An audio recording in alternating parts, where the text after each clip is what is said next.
tout le monde, j'espère que vous allez bien. Moi c'est Maëva et bienvenue sur ma chaîne. Aujourd'hui on se retrouve pour un deuxième look spécial Halloween. Nous allons donc réaliser le personnage de Pennywise. Vous me l'avez quand même pas mal demandé, un peu en mode clown. Vous m'avez demandé Pennywise, vous m'avez demandé un peu tout ce qui ressemblait vraiment à un clown. Donc pour moi le meilleur clown c'est quand même Pennywise. Au niveau de la face chart ça ressemble à ça. Il faut juste que j'arrive, la symétrie n'est pas du tout là, mais il faut que j'arrive à faire, vous savez en fait il a un peu, ça fait un peu comme une, je sais pas comment ça s'appelle, il a un arrondi en fait au niveau des lèvres, enfin au niveau des joues pardon. J'ai fait mon petit mood board. Évidemment, on est obligé de mettre le petit bateau en papier et également le petit ballon. Mais vous voyez, au niveau des joues, ça fait vraiment une forme un peu arrondie. Et à chaque fois, je galère parce que c'est pas la première fois que je fais un clown un peu inspiré Pennywise. À chaque fois, vraiment, je galère avec cette partie-là. Mais aujourd'hui, on va essayer de faire Pennywise. Donc, on est parti. Je vous reprends encore une fois en voix off puisque sinon ça va durer beaucoup trop longtemps. La première vidéo que je vous ai tournée, les gars, j'ai passé 6 heures sur le make-up alors que c'est pas non plus, j'ai pas mis un tas de choses sur mon visage. Donc j'aimerais bien ne pas passer 6 heures aujourd'hui puisque j'ai commencé assez tard. Là il est 15 heures. Pas très envie de finir à des heures interminables. Donc on est parti. Je commence par mettre mes lentilles qui viennent de chez Fashion Lentilles. C'est les Darth Maul qui se gardent pendant 7 jours. Avant ça, je me désinfecte les mains, super important avant de se toucher les yeux. Pour appliquer les lentilles, je vais m'aider de 2 ustensiles, une pince et un applicateur à lentilles. Enfin moi c'est comme ça que je l'appelle. Bon là je les avais déjà sortis 24 heures avant, mais vous n'êtes pas obligé, ça dépend de ce qui est écrit sur l'emballage des lentilles, donc prenez le temps de bien lire. Là par exemple c'était pas écrit et je l'ai quand même fait, ça n'a rien changé, donc voilà. Là, place maintenant à l'application des lentilles, donc toujours bien vérifier avant que la lentille est correcte. Et ensuite, je vais venir soulever ma paupière supérieure et inférieure et je vais venir placer ma lentille sur le côté. Venir ensuite avec mon œil récupérer la lentille et la placer correctement. Je vous ai montré le passage où j'arrive à la poser parce que j'avais essayé plein de fois avant sans que ça fonctionne. Quand elle est en place, je prends un mouchoir et je vais enlever les petites larmes et masser par la suite mon œil assez doucement pour bien me faire à la lentille. Et ensuite, je viens faire pareil de l'autre côté. Je passe maintenant à la base. Je viens prendre la base hydratante Good Grip de chez Shiglam. Je mets 2 pompes et comme d'hab, je l'applique sur tout mon visage. Une fois que c'est fait, on passe au cache-sourcils. Je commence donc par prendre du désinfectant que je passe sur mes 2 sourcils. Ensuite, je prends la colle UU bleu et là, on vient mettre la dose. Il faut vraiment que votre sourcil soit totalement bleu. Je fais donc des mouvements circulaires pour bien choper tous mes poils. Ensuite, je viens rapidement prendre mon goupillon et je brosse mes sourcils vers le haut. Puis je prends le dos de mon pinceau et pareil, je plaque mes sourcils vers le haut. Je passe une seconde couche, cette fois-ci en collant mes poils vers le haut et comme tout à l'heure, je les plaque avec le dos de mon pinceau. Cette étape, vous devez la faire assez rapidement pour pas que la colle elle sèche parce que sinon vous allez avoir un amas de matière et le résultat il va pas être joli.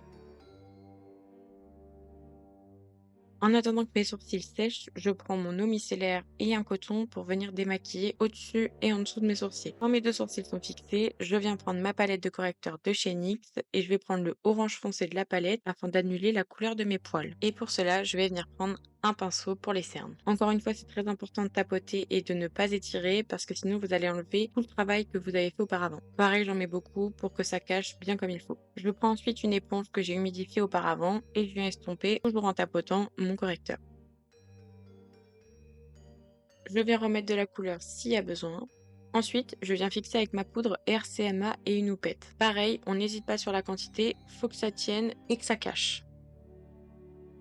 Je prends ensuite un pinceau poudre et je viens délicatement balayer le surplus de matière. Et maintenant, on passe au teint. Je commence avec un fard blanc que je vais venir diluer dans l'eau pour pouvoir le travailler. Je prends un pinceau plat à fond de teint et je viens faire mon mélange. Il faut doser l'eau pour que ça fasse comme une pâte un peu épaisse. Si vous mettez trop d'eau, la couleur sera trop transparente et trop liquide pour que le rendu soit joli. Une fois que le mélange me convient, je viens mettre le blanc sur tout mon visage et j'oublie pas de tapoter au niveau de mes sourcils.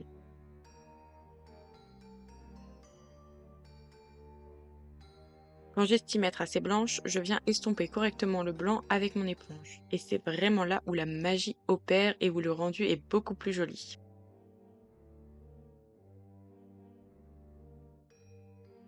Comme toujours si besoin, je rajoute de la couleur et je réestompe ensuite avec mon éponge.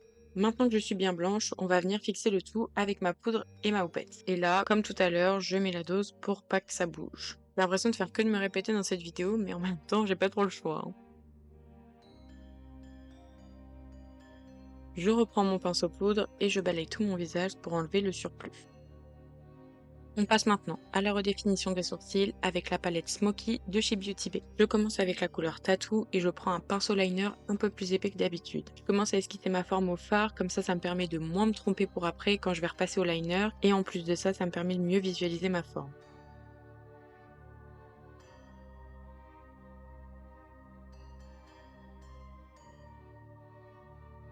Je prends ensuite le liner de chez Max More en teinte Sparkling Night et je repasse par-dessus le fard Tattoo. Comme vous pouvez le voir, j'ai pas fait les mêmes sourcils, la symétrie n'est toujours pas là, mais c'est pas très grave, c'était la première fois que je redéfinissais mes sourcils, donc je suis quand même contente du résultat. Là, je trouve que le look est déjà plus effrayant et franchement, j'adore ça. Là, je vous ai pas filmé la partie parce que clairement, on voit pas le crayon comme il était clair, donc j'ai coupé au montage. Mais en gros, j'ai pris un crayon beige de chez Max More et je suis venue commencer à esquisser mon sourire. J'en ai également profité pour nettoyer mes lèvres afin d'éviter le surplus de matière par la suite. On passe maintenant au Smoky Eyes. Je commence par la base de ce Smoky avec le stick 02 Indigo de chez Max More. C'est un bleu nuit très foncé mais ça fait largement l'affaire pour me servir de base. Je l'applique donc sur toute ma paupière et je viens prendre le pinceau 8 de chez BH Cosmetics pour commencer à estomper la couleur. Quand j'estime que le foncé est bien appliqué, je reprends ma palette Beauty Bay et je garde le même pinceau ainsi que la couleur Tattoo que je viens placer sur toute ma paupière en tapotant pour le moment. N'étirez pas la matière pour l'instant, là le but c'est de fixer la base que l'on vient de mettre. Comme je fais du coup ma paupière mobile, j'en profite également pour faire mon ras de cils. Et quand le fard est bien posé partout, c'est à ce moment-là que je vais légèrement l'estomper sur les bords. Je prends ensuite le MUL 12 de chez Jessup et le fard Stormy que je place juste au-dessus du noir pour continuer d'estomper. C'est une couleur froide qui ira parfaitement avec le make-up.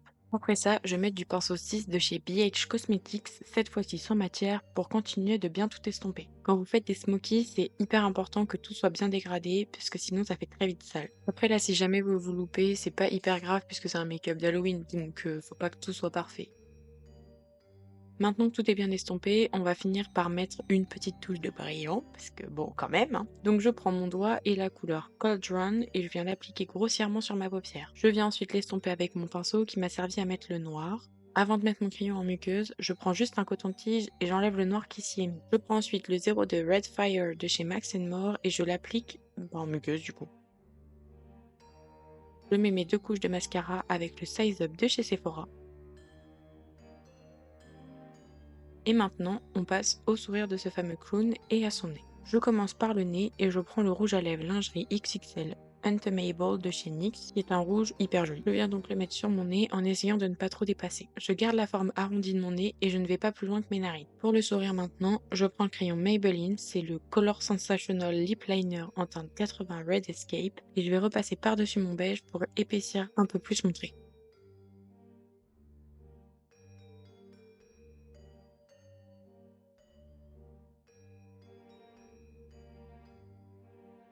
Une fois que c'est bon, je reprends mon rouge à lèvres et un pinceau plat. Et là, je vais venir remplir mes lèvres et je vais aussi repasser sur mon crayon rouge pour donner en fait un petit peu plus d'effet à ce make-up et de relief également parce que je voulais vraiment que ça fasse vraiment un effet sang quoi. Donc il fallait beaucoup plus de relief que du crayon.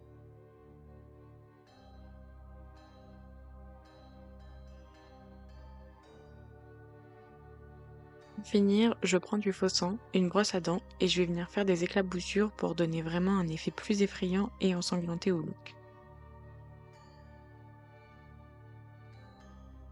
Je me change et tadam! Et voilà le résultat final. Franchement, je suis trop contente. Avec la perruque, les gars, ça rend super bien. Et puis là, j'ai mis, je sais plus comment ça s'appelle, un Daiki, je sais pas comment on dit. Bref, c'est un tour de cou un peu avec des petits froufrous. J'ai le doigt tacheté de sang, j'espère que ça va s'en aller. Franchement, la perruque, les gars, je suis trop contente. C'est la deuxième fois du coup que je l'utilise puisque la première fois c'était pour la Reine de Cœur. Elle est ultra lourde par contre, genre vraiment elle est très très lourde. Mais alors ce make-up, j'en suis trop fière, il est trop beau. Dites-moi ce que vous en pensez en commentaire, mais je l'aime de fou malade. Il est vraiment trop beau. Donc voilà pour le look du jour. J'espère que ce deuxième make-up d'Halloween vous aura plu. N'hésitez pas à me dire en commentaire ce que vous en avez pensé, à mettre un petit like et à vous abonner à la chaîne si c'est pas encore fait. Moi en attendant, je vous fais plein de gros bisous et je vous dis à la semaine prochaine. Bye!